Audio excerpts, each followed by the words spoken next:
ప్రభు అయిన యేసుక్రీస్తు వారు ఈరోజు మనకు అందిస్తున్నటువంటి వాగ్దానం 2వ రాజులు 18వ అధ్యాయం 7వ వచనం. యెహోవా అతనికి తోడుగా ఉండెను. హిజ్కియా యూదాలో తన పరిపాలన ప్రారంభించుట. ఆహాజు కుమారుడైన హిజ్కియా యూదా రాజుగా ఉండెను. ఏలా కుమారుడైన యెషయా ఇశ్రాయేలు రాజుగా ఉన్న 3వ సంవత్సరమున హిజ్కియా తన పరిపాలన ప్రారంభించాడు. పరిపాలన ప్రారంభించిన నాటికి అతడు 25 ఏండ్లవాడు. యెరూషలేములో హిజ్కియా 29 ఏండ్లు పరిపాలించాడు. అతని తల్లి పేరు అబి, ఆమె జకర్యా కుమార్తె. హిజ్కియా తన పూర్వీకుడైన దావీదు వలె యెహోవా దృష్టికి మంచి పనులు చేశాను. హిజ్కియా ఉన్నత స్థలాలను ధ్వంసం చేశాడు. అతడు స్మారక శిలలను బద్దలు చేశాడు. అషేరా స్తంభాలను పడగొట్టాడు. ఆ సమయంలో ఇశ్రాయేలు ప్రజలు మోషే చేసిన ఇత్తడి సర్పానికి ధూపం వెలిగించేవారు. ఈ ఇత్తడి సర్పం నెహుష్టాను అని పిలువబడేది.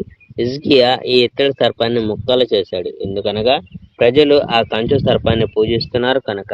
హిజ్కియా ఇశ్రాయేలు దేవుడైన యెహోవాను విశ్వసించాడు. యూదాలోని రాజులందరిలో అతనికి పూర్వం గాని తరువాత గాని హిజ్కియా వంటి వ్యక్తి లేడు. యెహోవా పట్ల హిజ్కియా అతి విధేయుడు. యెహోవాను అనుసరించడం అతను మానలేదు. మోషేకు యెహోవా ఇచ్చిన ఆజ్ఞలను అతడు పాటించాడు. యెహోవా హిజ్కియా పక్షంగా ఉన్నాడు.